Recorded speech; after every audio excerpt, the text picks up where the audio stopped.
Welcome to the Savvy Dentist podcast with Dr. Jesse Green, the show where great dentistry meets great business. Listen in each week as we bring you an inspiring person who will share their story, ideas and business techniques to help you create a practice and a life you love. And now introducing your host, Dr. Jesse Green. Hello everyone, it's Jesse Green here. Welcome back to SavvyDentist.com and to the Savvy Dentist podcast. It's wonderful to have your company for another episode of our show. Now, if you're a motivated and a driven practice owner and you want to get more from your practice and indeed more from your life, I'm going to invite you to join us in the Savvy Dentist Facebook group, because in that group, we've got tools, we've got training, we've got resources, and a community of like-minded practice owners just like you who want to get more from their life, more from their practice. So all you need to do is jump into the search bar of Facebook, type in Savvy Dentist, find the group there, answer the membership questions, and we'd love to welcome you into the group. Now, my guest today is David Meerman Scott, and David is a best-selling author. He's sold books, about 1 million copies of his books. He's got multiple publications in multiple languages, and today we're going to be diving into his latest book, which is called Fanocracy, which he co-wrote with his daughter, Reiko, who's an emergency physician. Now, in this book, we're going to be talking about how to turn fans into customers and customers into fans. And of course, it's true that dentists can have fans, and we're going to talk about how to do that, but we're going to talk about how to do that in a really authentic way, how to make yourself and your brand reveal a little bit about yourself in a really compelling and interesting way. It's about being able to combine your personal passions with your business passions. It's about letting people know a little about you so they can connect with you at a human level. And in this book, we touch on lots of really practical tips, which are really useful, of course.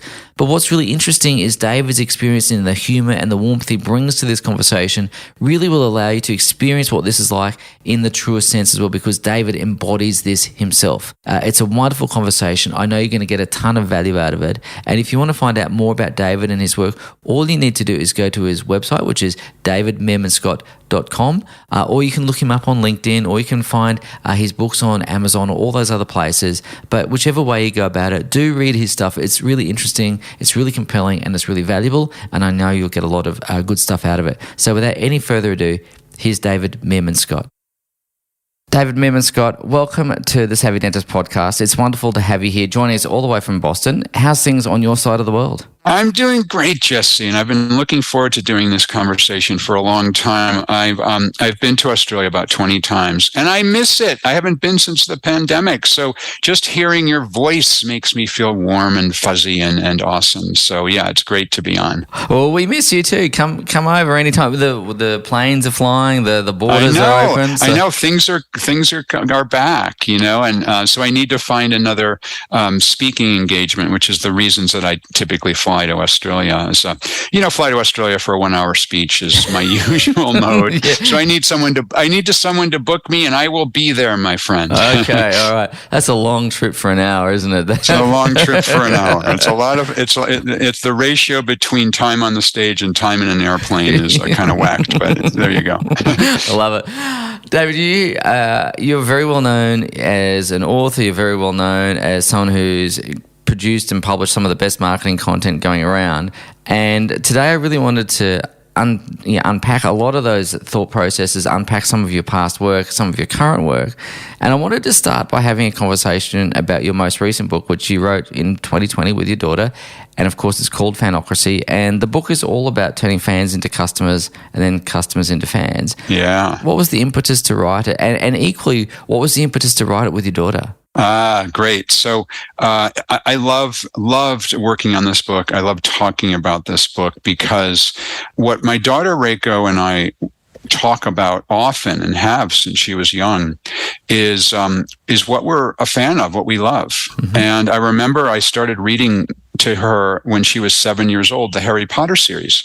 And I think I read the first 3, and then she was old enough to read them after that herself.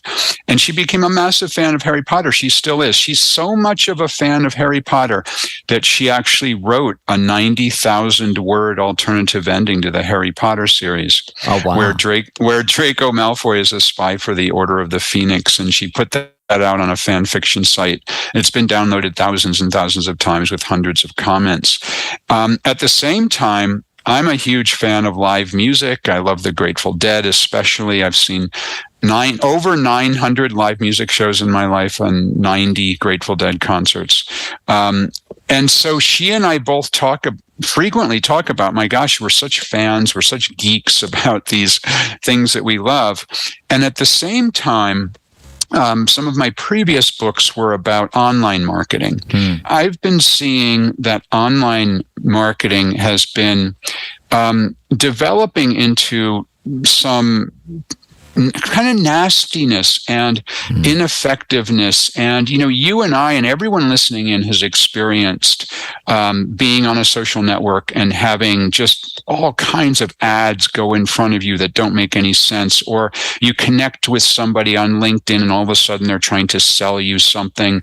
Or you buy a product and then you get on an email list and it's really tough to get off. You're on a website and you click the button to chat and you find out you're communicating with a robot and it's not helpful.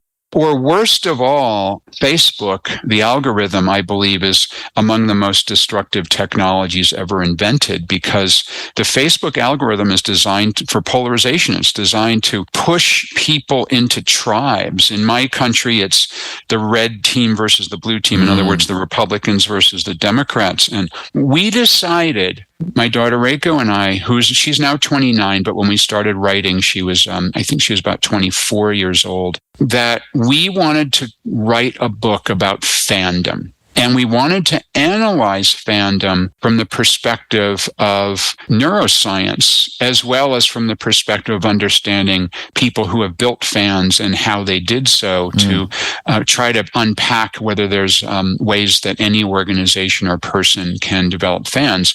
And it's great to write with her because, I'm a middle-aged white guy who loves the Grateful Dead. Reiko is half Japanese millennial woman who loves Harry Potter. So we have a great working relationship because we come at it from different perspectives. And so we wrote this book together, and it's been a super fun experience. And book's done well. It hit the Wall Street Journal bestseller list, and people really enjoy the idea of how they can learn how to build fans. And by the way, yes, dentists can build fans. There's no question about it. We actually ran across one who built a number of fans. I happen to agree with you that the world seems more polarized, I should say, and more divided than ever. And it is. I'm not sure if there's a remedy or a cure that I can think of around that other than eradicating the algorithm, but I'm not sure that's happening anytime soon. But I think that would help a lot, but I don't think it's going to happen. I don't think it's going to happen either. And I think the main reason it's going to happen, at least in my country, the politicians are too dumb to understand that it's algorithm driven. And what everyone focuses on is things like so-called censorship. They say, oh, well, you can't censor people on social media. You've got to let them say what they want. Well, people, freedom means, yes, you can say what you want, but nowhere does freedom say that your views have the right to be amplified. And that's the challenge of what social media does, is it tends to amplify negativity. And the reason it amplifies negativity is because the social networks, especially Facebook, have understood that the more negative people are, the more riled up they get, if you will, the more time they spend on that social network, and therefore the more ads the social network can sell. It's a real simple equation. So anything that dials down anger means that fewer people are using the social network, which means that less advertising is being sold.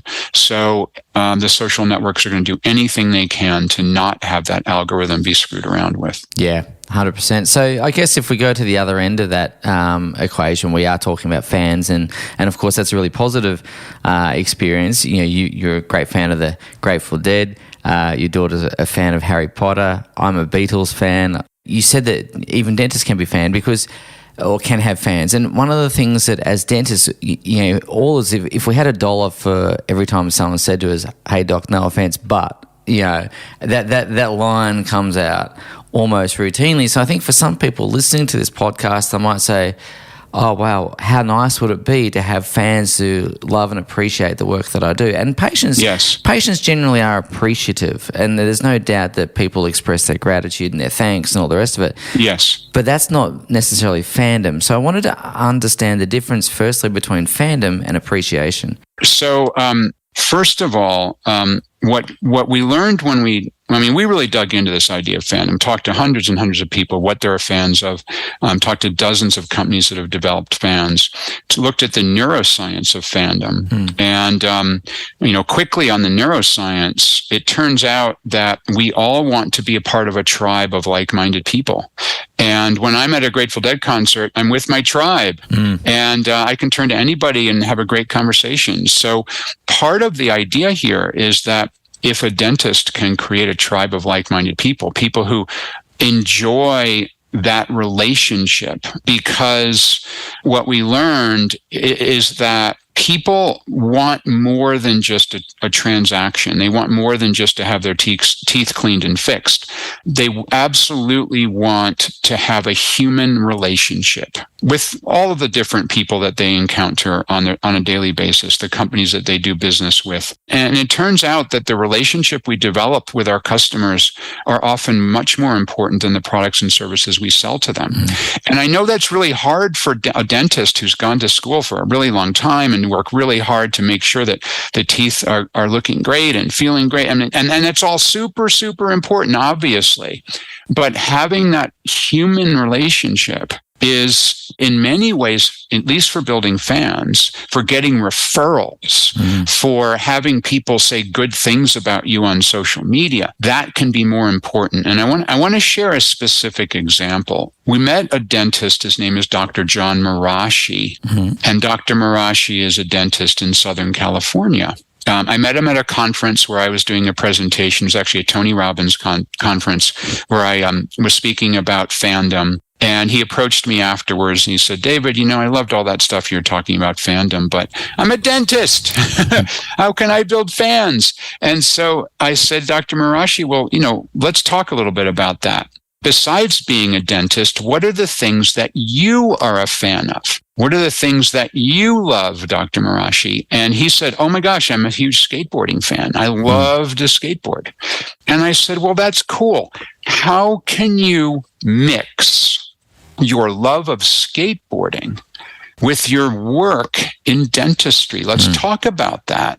And he goes, dentistry and skateboarding kind of don't mix. And I said, well, they can. They can. Yeah. And here's how and why this is important. Because when you share what you're passionate about, and you've already shared with me you're a Beatles fan, I've shared a little bit about myself, that humanizes you, the fact that you're a Beatles fan. And with Dr. Marashi, the skateboarding has an opportunity to humanize him. Because, again, we want to do business with people on a human level. So what Dr. Marashi decided to do, and he and I had a phone call to follow up on this because I thought it was so interesting to have a skateboarding dentist. And what he did was that he first of all, on his website, it was a typical dentist website. It had, I don't know about your country, but it seems like the American Dental Association has a rule that you have to have two pictures of teeth. One is clean, one is dirty. And it's like every dentist has that. Every dentist has a picture of the dentist in a white coat looking really clean and with really complex equipment around them. I mean, that's the typical dentist website. And Dr. Marashi had that. And he didn't get rid of it. But the thing he added on his website was pictures of him skateboarding. Yeah. He put skateboards on the wall of his office. Every dentist that I've ever seen has pictures, has their degree certificates on the walls. So Dr. Marashi said, well, that's nice to have my degree certificates on the wall, but how about some skateboards on the wall, which he did. He will sometimes skateboard from one examination room to another. Now, I want to make it very clear he does not stand on a skateboard when he does work. He's not drilling into people on a skateboard. That's not what he's doing. But he does, occasionally skateboard from one examination room to another. And what really allowed him to take off was he has an Instagram feed. Yeah. Dr. John Marashi in his Instagram feed. And he's got I think it's over 30,000 followers now, where some of the pictures are dental related, some are family related, and some are skateboarding. And he also has some skateboarding videos. Yeah. And what's awesome about that is that many people don't share photos of their families and the things that they love, in his case, skateboarding. And so now imagine somebody moves to California and they say, well, geez, I need a dentist. Maybe they go to Google, or maybe they ask somebody, they ask a neighbor, they ask their real estate agent, they're just moving into the area, hey, can you recommend a dentist? It's like, oh yeah, this guy's cool. He's a skateboarding dentist. And it doesn't matter whether you're a skateboarder or not. You just appreciate the fact that he's passionate about skateboarding. Dr. Marashi he called me up about it a year later, and he said, David, I have data. He looks at all the new patients and where they came from. And it turns out that 30% of his new patients and 23% of his new revenue came directly from the fact that he put skateboarding on his Instagram. Wow. And he's able to measure that. Yeah. And so this idea of sharing what you're passionate about in your dental practice is a super interesting way to build fans. And it's super rare. It's very, very rare, because and this is true of all businesses, people tend not to share the things that they love to do in their personal life in their professional life. And I think blurring that line is a way that we can humanize ourselves, no matter what we do. And it's super true of dentists. And my daughter, Reiko, who's my co-author in Fanocracy, she's an emergency doctor at Boston Medical Center, and she does much of the same. On her uniform, I shouldn't call it a uniform, but on her personal protective equipment when she goes in to see a patient, she's got a mask, she's got the scrubs on head to toe. She will often wear a Boston Bruins, that's our hockey team, pin, or even a shirt. They've got Boston Bruins, Boston Medical Center combined logo shirts that they wear. And what's cool about that is she's sharing the fact that she loves the Boston Bruins hockey team in her work as an emergency doctor. And she said, especially during the thick of the pandemic, when they were dressed head to toe in PPE, personal protective equipment, and basically the only thing that a patient could see was their eyes looking out from between their mask and their other equipment, that this allowed the patients to see that there's actually a human. It's not just a robot doctor coming at them, but it's actually a human.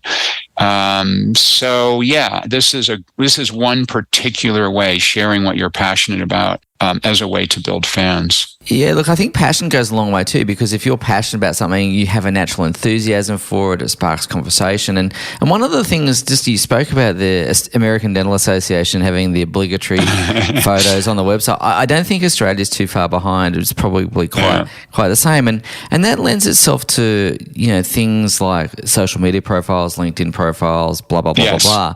It's really interesting. I ran a training a little while ago, David, and it was about creating ads, recruitment ads. And so you're a marketer. You've got many books on marketing. You've had 1 million books sold and all that sort of stuff. So you know this stuff upside down and inside. So this won't be new to you. But what I was trying to convey was that recruitment was marketing. Right. And marketing for the right people to come and work in your particular practice in this instance. Absolutely. And when you look at the advertisements for positions in dental practices, in all honesty and with all care and respect and love, most of them are boring as hell.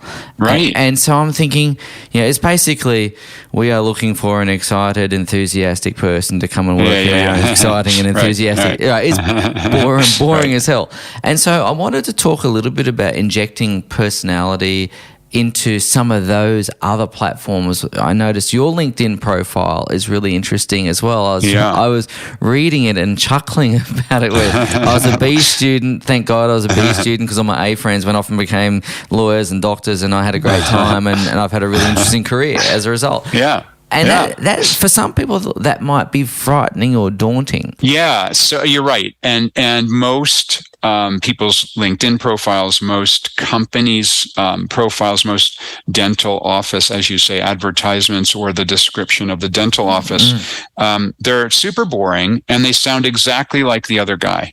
So, there's a test that I say to people: take a look at your own website, look at the market, the copy, the words, and then substitute the guy down the street.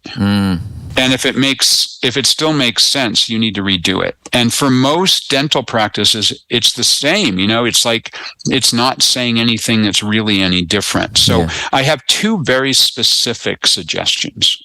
The first suggestion is write in the first person. So if you go to my LinkedIn, and my name is David Meerman Scott, first name David, middle name Meerman, Meerman, last name Scott, and you can find my LinkedIn profile. I wrote in the first person. I recommend everybody do that, write in the first person. So you're saying I. And so that's the first suggestion. The second suggestion is to build conflict into your writing. By conflict, I mean every novel, every movie is built on conflict, because if there's not conflict between characters, it's super boring. One of my first writing instructors said, writing without conflict is propaganda. And the vast majority of social media profiles, the vast majority of websites is propaganda because there's no conflict. So here's what it sounds like from the perspective of thousands of movies. Here's a typical plot line. Boy meets girl. They fall in love. Then they fight. And they fight like crazy. They break up. And then something triggers them getting back together. And then they fall back in love and they get married. That's 1,000 movies are built on that plot line. Now, if you took out the conflict part, was the part where they started to fight, they broke up, and they were apart. They were separate for some number of months or years or whatever it is. That's the conflict. What would the same movie be without the conflict? Boy meets girl, they get married. Yeah. I mean, right? Boring. So the average LinkedIn profile and company website profile is, hey, we're great, come buy our product. So if you read my profile, my first line is, I got fired, I got sacked.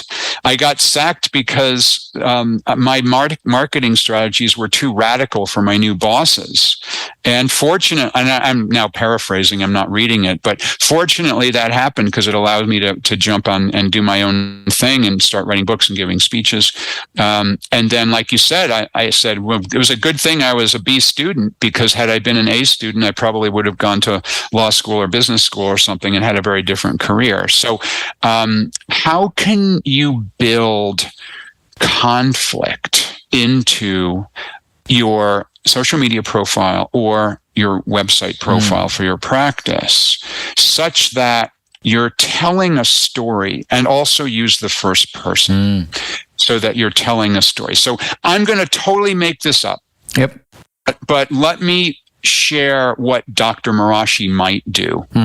Dr. Marashi might say, when I was a teenager, I was hugely into skateboarding, and I thought I wanted to be a professional skateboarder, and I was super interested in it. It was great. But then I realized that back in the late 1980s, that you could not make a living by being a professional skateboarder. So I went to dental school, loved it, and for the time being, I had to hang up my my skateboard. But then I realized later on that, oh my gosh, I could do skateboarding and dentistry at the same time. So the conflict here is he wanted to be a professional skateboarder but couldn't, so then went into dentistry, which is super interesting. That's the two things that I think are really important. Number one, write in the first person. I want to know it from your perspective using I.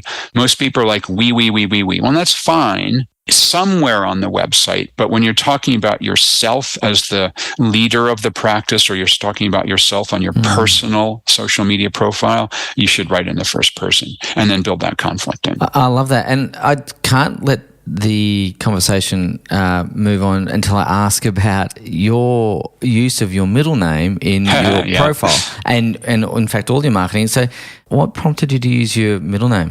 Yeah, and all my books as well. It was real simple. 20 years ago, my first book came out, and I also 20 years ago is when I started out on my own and stopped working for companies. So I was vice president of marketing of several different technology companies, and so I started out on my own because I got sacked, which was the greatest career move I ever made was getting fired. Mine too, by the way. You too? Oh, so you're part of that club. Yeah. And it makes for great conflict when you write about that, by the way. So I did a Google search. Actually, I don't think Google even existed at that time. I did a Yahoo search for my name, David Scott. Oh my gosh, there's a David Scott who walked on the moon as the commander of Apollo 15. There's a David Scott who's an Ironman triathlon champion. There's a David Scott who's a member of the U.S. Congress from the state of Georgia. And there's other David Scotts. And how can I compete? Well, shoot, I'll use my middle name. So I'm the only David Meerman Scott in the entire world. There you go. And so there's a lesson there. If you have yet to name your practice, choose something that you can own in the search engine so people can find you. And if you are just starting out in dentistry, use a name that you will be able to own in the search engine results. So maybe that means, like me, you use your middle name. But if you're Dr. Smith and there's other Dr. Smiths in the region of Australia or wherever in the world that you practice, that might be tough. And you're going to need to figure out what you want to do about that. Yeah. So I can think there's a lot of people sitting here today going, wow, what could I call myself? And I'm sure there'll be some good suggestions and some good ideas that come out of that. You can become the Savvy Dentist podcast, right? You can. It's not just the Dentist podcast, it's the Savvy Dentist podcast, right? And then you Google that and you get you. And so you did exactly that. Yeah. I have to tell you how that came about, actually. Do you know, years ago in dentistry, if someone called you an entrepreneur, it was the biggest insult that anyone could call you, because the inference was you were only interested in money, didn't care about caring for patients, all those sorts of things. And it was a very loaded word. And I watched this movie. It was a movie I think it was called Pride. It was a British movie, and it was about in the 1980s when Margaret Thatcher was Prime Minister, and they had a miners' strike. And the miners were basically being starved back to work by the Thatcher government is the premise of the thing. But the community that came to support the miners, rather surprisingly perhaps, was the gay and lesbian community. Interesting. And because that sounds like a great film. It was a great film, and they're not normally what you would think of as natural allies, particularly in the 1980s as society was at that time. But both groups had felt marginalised. And anyway, so they ran this ball to raise money for the miners and their families so they could feed the people. And the name of the ball ended up being the Pits and Perverts Ball. And the reason it got that name is because someone threw a brick through the window of the gay and lesbian officers and had written the word pervert as a slight. And so this particular character in the film said, whenever someone throws an insult at you, pick that word up, own it, and turn it into something wonderful. And so I always, it's 15 years ago now, I started talking about entrepreneurialism in dentistry as a good thing. As a good thing, yeah. Right, and so out of that came savvy, street smart, not conforming to the establishment and all those sorts of things. And so it was always set up to be anti-establishment. It was always set up to be a bit of a two-finger salute to the establishment. And so that's kind of how it came about. What is your sense about the word entrepreneurial or entrepreneur now? Do you think it's any different? Oh, it's massively different. I think the word has evolved, and I think everyone wants to be an entrepreneur. I almost feel like it's been hijacked in a different way. But I'd rather see it really used positively now compared to what it was in the dental world, at least. I'm not sure it was used negatively elsewhere, but in the dental world it was negative before. Now it's quite positive. I'm really grateful that it's positive. If it gets overused, well, that doesn't matter. I'd rather see that than the other way. I see it as a positive in the dental world and in many worlds, because if I'm making a choice, I want to work with somebody whose living by their wits as an entrepreneur rather than some big corporate, dental office or some big corporate, whatever I'm going to do. I enjoy an entrepreneurial hotel when I travel as opposed to some big corporate, American chain run hotel. And so I think the word, at least for me, has become very positive. So I wanted to ask you, just to come back to the fandom, because I wanted to ask you about experience. Sure. Patient experience is something that I know that many dentists are conscious of, and I wondered where that fits into the fanocracy methodology, how that works. The dental environment has it's a sensory overload for lots of people. There's sounds, there's smells, there's all of the emotions, going on when someone walks through the practice door. I wanted to ask you a little bit about experience and crafting an experience that supports creating fans. Right. Well, and it begins even before that, because it begins in how you make an appointment and how the how you can change an appointment if you need to, if you have a change in your schedule and so on. But specifically around the experience, I think that when a dentist and a dental practice is efficient, and when a dentist and a dental practice recognizes that what they're providing for patients is more than just the work on the teeth, that the patient then has a better experience and is able to then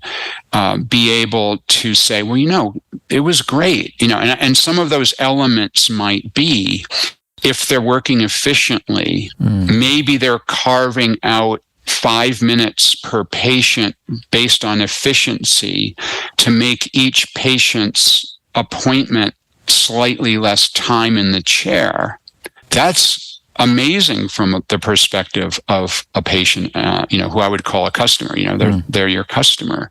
I've been doing some advisory work for Design Ergonomics, a company here in the United States that does a lot of work with dentists around the idea of efficiency. And they do things like making sure that the dental office layout and each of the operatory's layouts are as efficient as possible, where things are located for the dentist and where things are located for the hygienist and so on, so that if you can shave 5 minutes off each appointment, you can actually have one more appointment per day. Yeah. And each of the patients is in the chair for 5 minutes less. And something that's really important to me, because I'm busy and everyone's busy, but when I arrive at the dentist, sure, I'm fine if I have to wait, a few minutes. But when I have to wait 20 minutes or a half an hour for an appointment, and if the appointment was at 3:00 and I'm in at 3:30, that's a half hour out of my life I won't get back. And sure, I can be productive. I can be looking at my emails on my mobile phone, but I don't want to be doing that in the waiting room. I want to go right in. So if you can build efficiency into the practice such that when people arrive, very quickly they're ushered into the chair, and that when they're in the chair, they're in there 5 minutes less, and that the staff is happier because of the efficiency. The doctors are happier because of the efficiency. Those are all ways to build fans. And Reiko and I looked at a number of different ways that all kinds of different organizations build in this kind of efficiency. And I would add one more element to fandom here, a fairly surprising one.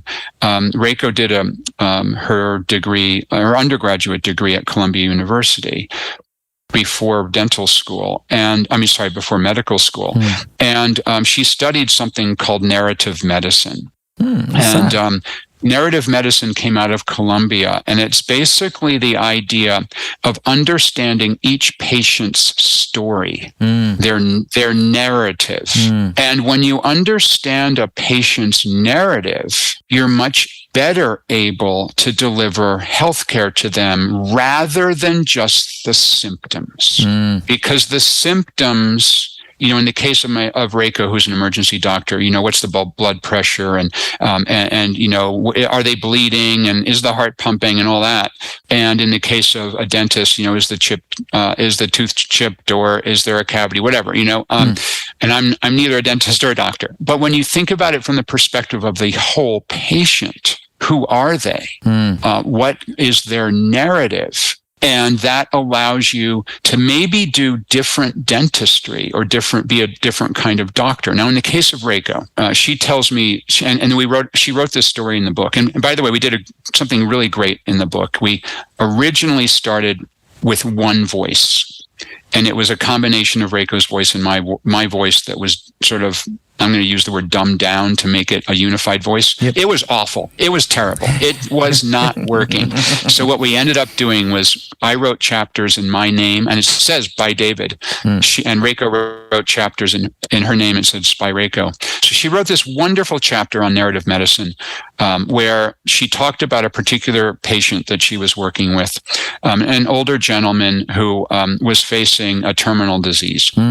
And when she dug into his story, she learned that he had lost his wife several years earlier, but his love, the thing he absolutely loved to do, was he was a sculptor. He loved to do his art. And it turns out that his disease was going to begin to rob him of the ability to do his art. And what he said to her is, he said, probably said Dr. Scott rather than Reiko, but he said, hey, Reiko, as long as I can do my art, I want to live. As soon as I can't do my art, I don't want to live any longer. Wow. And so that informed the treatment because you don't want to just hook him up to tubes to keep him alive. If he can no longer do the art, he's lost his wife, he's ready to go. Now, if you think about it from the perspective of a dentist, understanding the patient's story, understanding their narrative, you have an opportunity to do more than just say, well, this is what you should do to take care of your teeth, and this is what I want to do to fix them. You can think about, what does this mean for this person's narrative? Now, in my case, I'm a professional speaker. I deliver a number of different presentations a year, 30 or 40 in a typical year. My teeth are important to have a big smile when I'm on stage. Yeah. That's in many ways more important than any other aspect of my mouth, of my teeth. And so when I meet with my dentist, I expect that she would remember that, yes, this patient is a public speaker. He's a public figure. He's frequently in the media. His photograph is all over the web. And his teeth are an asset for his business from this perspective. And so my narrative is different than the next patient that comes in. And I expect that my dentist will understand my narrative and be able to provide a treatment according to that narrative that I have. And that's yet another way to build fans, because you walk in, you sit down, and the first thing the dentist said is, how many speeches have you done the last 6 months since I last saw you? Okay, you understand that my teeth are part of my work. Yeah. And I'm simplifying it because I'm not a dentist, but the idea from the perspective of fandom, and we've talked about a number of different things around fandom today: passion, efficiency in a dental chair, writing your website and your social media so it's interesting. But this is an element that I think is super important, is understanding the patient's story, understanding the patient's narrative, and that helps to build fans. Yeah. And I guess the thing is as well, once you've created fans, as your book says, you create fans, you create customers, you create customers, you create fans. Lots of really good outcomes for everyone involved in that. The patients are receiving appropriate care holistically. You're meeting and connecting with people, which brings huge amounts of professional satisfaction. You're actually getting more work, as you said with your example earlier. 23% of the revenue is attributed to skateboarding. All of those sorts of things come out, and I actually think it just makes life more interesting and more fun and more enjoyable along the way. It does. It does, because we all crave those human relationships. Yes. And you can have great human relationships in your professional life. And then it leads to more referrals. It leads to patients sticking with you for decades and bringing their families to you and their friends to you. And it makes for a better life. It does. It's a rich life, and it's fun. And one of the things you said earlier about busyness, we're all busy. I sometimes think that we all need to have a bit more fun. I reckon fun. I think that's right. I think fun is a really important ingredient, and I love the fact that you've injected that into all that you do as well, because it's your personality and it comes through loud and strong. Thank you. I totally appreciate that. Yeah, I mean, we work a third of our lives or sometimes more, so why not make it fun, right? Yeah, 100%. Hey, David, you've been really fun to talk to, a very generous guest, and I've really enjoyed exploring the concept of fanocracy. And obviously you've got a gazillion other books. You've sold 1 million copies of books around the world in multiple languages. So thank you for all the work that you do. I know that there's a lot of people today that will be listening and go, wow, that was really fun and interesting and stimulating. And for those people that want to get a hold of either Fanocracy or any of the other books, where's the best place to get hold of it? Is it Amazon, or is it your website, or where's the best place? Yeah, I think if you want to learn more about the idea of Fanocracy, Reiko and I built a website, which is www.fanocracy.com, with some videos there and some free downloads and so on.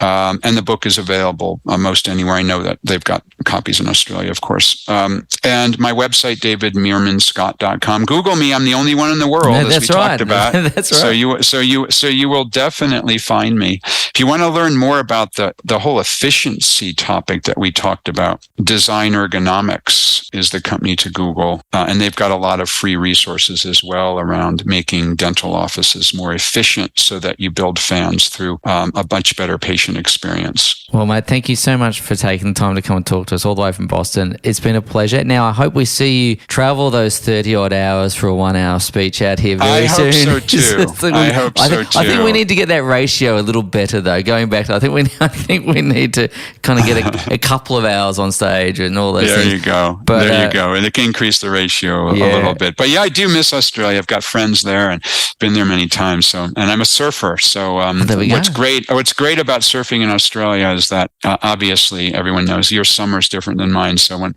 the Boston winters are really cold. Hasn't snowed yet, but it's threatening to snow soon.